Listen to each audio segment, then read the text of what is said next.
All right, this is One Last Midnight, and welcome back to another episode of Astroneer. Today, we're looking at your tool. Yeah, I said it. And well, we all got one, so why don't we learn how to use it? I'm sorry about the length of this video. I go from tool basics all the way up to all the augments, and I show you how to use them. So I hope you guys enjoy the video. This is my terrain tool. There are many like it, but this one is mine. My terrain tool is my best friend. It is my life. I must master it as I master my life. My terrain tool, without me, is useless. Without my terrain tool, I am useless. All right, so what is a terrain tool used for? The terrain tool, its primary function is the deformation of the landscape. So if I was to hold down my left mouse button, I would see it eat up the ground. Okay, I'm deforming the ground in front of me. I can also add to the ground in front of me by holding down the Alt button, and you'll see that the arrow will go up. Now, adding to the ground and also flattening the ground requires you to have soil. So you're gonna need to have a few canisters already filled with soil before you can try to add to the terrain or flatten the terrain. My suggestion is before you start deforming the terrain, go out, create a few canisters with some resin, and then collect some soil just by deforming the terrain. I can add to the terrain by holding down the Alt button and hitting the left mouse button. You'll notice that the arrow is pointed upward. That means the terrain is going to deform upwards. If I hold down the Control button and the left mouse button, the terrain will flatten. Before we start talking about that, if you look at terrain tool crosshair, you'll notice that the center point is where your little mouse, you can move your mouse cursor. You're going to see that white little dot moving. And then when you stop, it's going to center on the center point of the crosshair. That is the polygon that you're sampling. So when you're trying to flatten, if I choose this angle, for example, I am going to deform the terrain at that angle. I'm going to flatten it at that angle. If I happen to choose, let's say, this angle behind me here, which looks relatively flat, I am going to flatten at that angle. Okay, so where is this useful? Let me get rid of this mess here. Well, I just added and it looks pretty ugly and I want, oh God, we got to fix this, right? So now we have a nice little piece of ground that we can use. Maybe grab another polygon, flatten again, another polygon, flatten again, until I get something that resembles something flat. There are augments that will help me flatten, and I'll show you those in a minute. But right now, I just wanted to show you the basics controls of your terrain tool. Now you're going to come across in your journey, you're going to come across a canyon of death. And you might be on the other side of this canyon of death, and there's no way around it except to go across. This is where your deforming of the terrain is very useful. Not only down, well, if we could go down into this, I suppose, if we wanted to get to the bottom. But if I really wanted to get across, I would probably want to either flatten an existing angle that might look like it can get me across, or I'd want to add a little bit of soil, create some sort of angle that maybe would represent a ramp, and grab a polygon from that and start flattening upward. Maybe level it out a little bit and flatten again.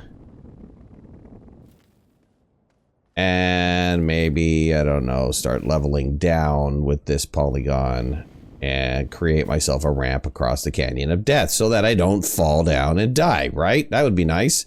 Those three functions are probably going to be used the most. Standard deformation, digging, adding, and flattening. Okay? That's the basics of the terrain tool. Now let's look at augments. All right, back to the terrain tool. Let's take a peek at the terrain tool a little bit more up close. You'll notice that the terrain tool has 3 additional spots outside of your backpack. Those 3 spots can be used for resources, but it's better to use them for augments. So you can have up to 3. And when you start adding the augments, if it's powered, it'll be lit in green, the bottom part. And as you start adding other augments, they'll also be lit And finally, your third augment. For some reason, and I have no idea why, but when I put on 3 augments, one of them turns off. Conversely, if I happen to put on the boost mod last, it'll turn off one of the other augments. I don't know what I don't know if this is a defect or maybe I'm just not understanding the functionality of the augments, but for some reason they turn off. You can do them in combination. Just the one that turns off, just put it back on and it'll turn back on again. This is where you're going to place your augments. Okay? Your terrain tool will look something a little weird when you got it out. It's all set up with all of your augments. Your augments might change the way that your reticle looks. Your terrain tool indicator, how that looks based on the augment that you're using. Let's look at the terrain tool indicator. You'll notice a few things. You'll notice an outer ring, which is gray right now, an inner ring, an arrow that is either going to go up and down, or it could actually be kind of a square looking kind of thing. Also, you're going to see the crosshairs for the terrain tool, and you might see an additional X symbol, which means you're out of soil if you don't have soil. So if you have a canister on you and you start deforming the terrain, you're going to notice that the blue bar, the outer ring, is going to start filling up. That is actually, if you look at your backpack, the amount of soil that you can carry on you. I happen to have 1 canister on me, so it's indicating exactly how much that 1 canister is filled up. If I had 2 or 3 or 4, that ring would represent the total quantity of the amount of soil that I could carry. So let's look at the first mod, the boost mod. The boost mod allows you to increase the speed of the terrain tool. So if you notice before, let's take it off. If you notice before when I'm deforming, you can see that I'm not quite filling up very quickly.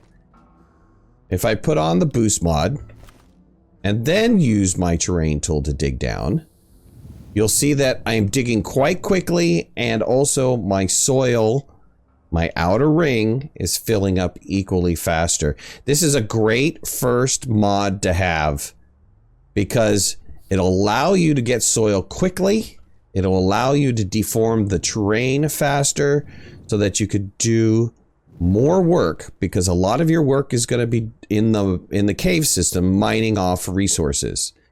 This is a great augment to have. Now, look at my backpack and notice that it's consuming power. All augments consume power. The boost mod doesn't consume it as quickly as other mods would or will, but it does consume power. This is something that you absolutely need to be aware of. You should be on a tether line or next to some sort of vehicle platform that is giving you power while you're using the boost mods. Otherwise, you're going to run out of power quickly. The more augments that you have on your terrain tool, the more power is consumed. All right, the next 2 augments that I want to look at are the wide and narrow augments. Now, the wide and narrow augments allow you to change the reticle size of your terrain tool. Now, so your gathering size. So here, we'll go back to normal so you guys can get a peek at it, right? So there is normal. If I was to add the wide mod on, you can see that the reticle size is almost double. Almost, but not quite. If I was to put the narrow mod on, let's go back to normal. Here's normal. If I put the narrow mod on, you'll notice that it's smaller. So the wide mod is perfect for when you're going down into tunnels and you need to do some wider digging, right? So your tunnel size is so much larger. Here, I'll give you a comparison in tunnel sizes between it. That was the wide mod. Here is the normal terrain tool, digging. So you can see the size of the normal tool. And then let's look at the narrow. So if I was to dig a hole with a narrow, I'm going to get a significantly smaller hole. Probably, am I going to fit in there? I barely fit in this hole. A little tight. Your camera's going to go really wonky. But a nice tool to use if you wanted to build maybe a smaller bridge across some sort of canyon. I don't know why you would, but if you would, then, you know, here's your opportunity. I really want to mess with my buddies. Hey man, go cross that sucker. You know, there are some uses for this narrow mod, mainly in like base building or building up some sort of structure, whether it be around your base or across a cavern. Let me show you the difference with the wide mod. The wide mod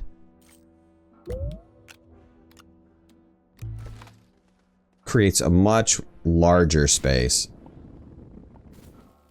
Of course, with any of these, you're going to wind up using soil based off of the size of the augment. So if you have the wide mod on, expect to use more soil, less soil with the narrow mod, and you know, the normal consumption without any mods at all. Probably one of the most useful combinations of mods is the boost mod and the wide mod. You're really going to be able to dig through the dirt and collect soil with these two mod combinations. Remember again that this is massive consumption of power, because now you have two mods consuming power. But look how quickly you can get down any kind of surface. Ooh, I got some ammonium. Awesome. If you're using this combination of wide and boost mod, probably the most common combination of mods you're going to use out there. Definitely on your priority list, or high. They should be high on your priority list to obtain early, just to help you dig and gather resources. Time to show you probably my most favorite mod, the inhibitor mod. The inhibitor mod prevents you from deforming the terrain. So if I was to hit the left mouse button, you notice the terrain is not going to go down. It stops the digging process of the terrain tool, the deformation. I can't go up, I can't go down, I can't flatten, I can't do any of that. But what is cool about the inhibitor mod is if I've got to gather resources, or I just want to mow the grass, this allows me to quickly clear out an area. So if I needed to get organic, like in this case, I could quickly gather a bunch of organic. Or, and I wouldn't recommend doing this because it is absolutely a waste of the resource to do it, but if I saw a resource on the top and I just wanted to gather it, I could start gathering it. Now the problem with that is that it leaves resources underneath. So if you take it off the top, you don't know that there's going to be additional resources underneath here. But it's a quick way to kind of just flatten an area and gather resources. You can also destroy some plants with it. Another great use of the inhibitor mod is to get rid of pesky rocks, whether they're on top of the surface or they're in a cave system.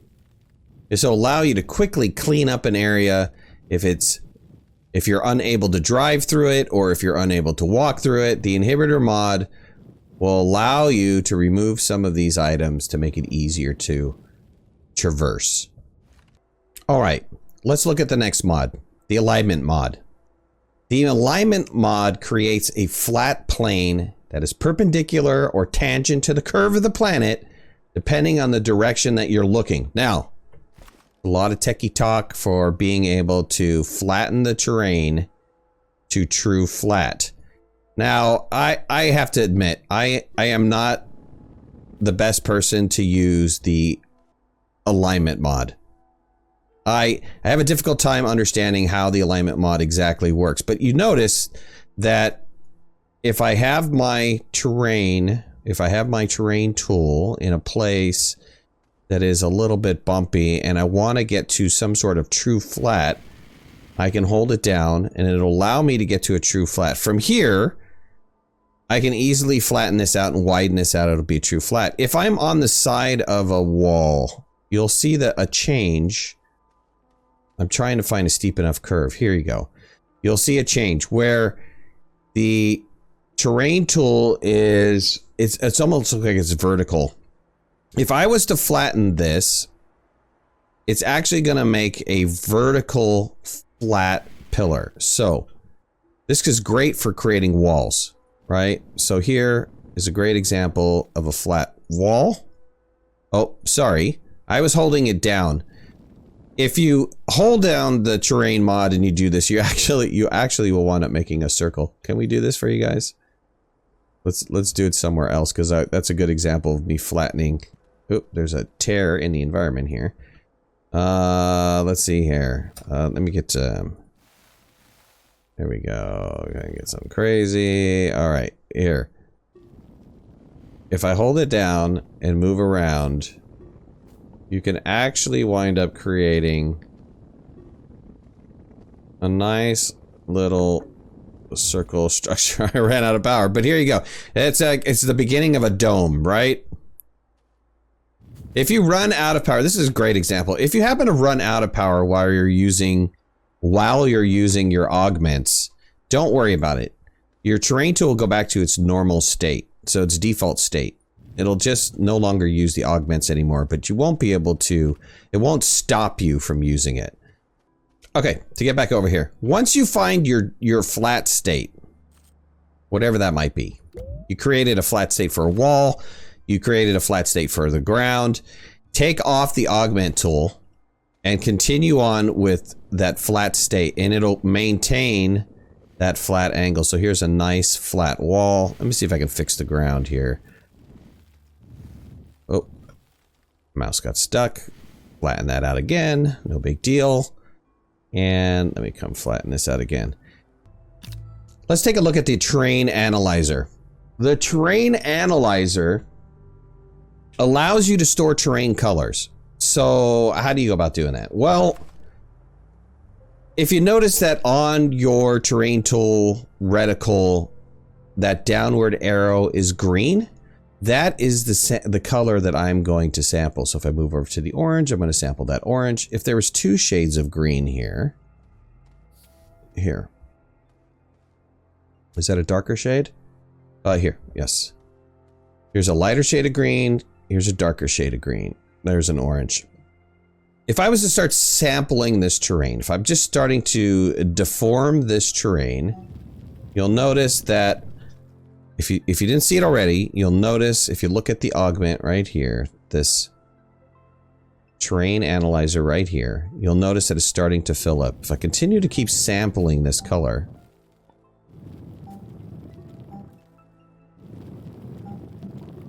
it'll get to the point where it's 100% full. There you go. That color is now locked in place. So if I was to flatten this ground, you'll notice that the icon has the color of the terrain analyzer. If I start flattening this ground, it's going to flatten in the orange that I just sampled. Right? This is nice so that you don't happen to have that green looking ugly color laying around. Of course, it eats power like any other augment. Now, another interesting thing of the terrain analyzer. If I happen to have the terrain analyzer on and I want to deform the ground, you'll notice that I can't deform the green color. I can only deform the color that is the terrain that is stored in the terrain analyzer. Okay, look, it's leaving the green. I can get rid of the orange, but it's leaving the green here. Kind of interesting, right? If I wanted to fill, I am going to fill with that color. Doesn't matter where I fill. I can fill on green.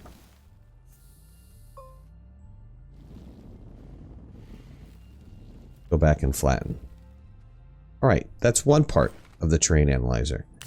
If I was to add the inhibitor mod and hold down Alt to add, I can actually paint on top of other colors and it'll now give me a new color. I didn't deform the terrain. Look, there's a hill here. There is still a hill here. It's just allowing me to paint on top of that existing color and add in whatever I have in the terrain analyzer. I hope you understand the terrain analyzer. Very cool. Very cool. All right, let's talk about the final augment that you can put on. In Terrain 2.0, we were introduced to ground that is tougher than standard ground. Let's just say, let's call it hard rock. there's various different flavors of hard rock. So they gave us a new augment called the drill mod. And the drill mod will allow you to carve into a harder stone. The harder rock is indicated by this little kind of wiggly pattern on whatever surface that you're gathering on. If it could be any color, it could be any shape. It looks like the regular terrain, but it has this type of pattern. If you don't have a drill mod on, what you'll notice is you'll see sparks coming off the drill. It's just telling you, hey man, this is really hard to drill with the current terrain tool. You're gonna need a drill mod. And you'll notice I can deform the terrain, no problem, no sparks. This hardened rock comes in various different flavors and strengths, hence the 3 different strengths of the drill mods. Drill mod 1 can handle this first level rock pretty easily. Drill mod 2 for the second level rock, and drill mod 3 for the third level drill rock. Remember that if you don't have a drill mod on, or it is not the appropriate drill mod, you're going to start seeing sparks when you try to deform the terrain. That indicates that the current terrain tool either has a drill mod that is not sufficient enough to drill through, or has no drill mod at all. You're absolutely going to come across some rock that you cannot drill without a drill mod. In this case, here's some rock I finally came across. It will not allow me to drill. So I'm going to need a drill mod. There's drill mod 1. You can see it does go into the rock, but not as easy as a drill mod 2 would. And then also, if I had a drill mod 3, nothing is stopping me from drilling. I get back to the same standard speed that I would if I was on the surface and I was just using my terrain tool to deform terrain. The deeper and deeper you go, you're going to get into harder and harder rock, and that's because it's trying to protect the big giant mystery that's in the core of every planet. So drill mods are important. Make sure you get them. All right, so that was it. You and your terrain tool. I hope you guys learned something. If you haven't already, hit that like button. If you're not a subscriber, subscribe. We have a great community here. And if you want to follow me on my social media, you can find the links in the description below. Talk to you soon. Thanks a lot. Bye-bye. Thanks for watching. Please remember to hit that like button if you liked the video, and subscribe to our channel so you can stay on top of all of our latest video releases. I release content almost every day. We'll see you guys soon. Bye.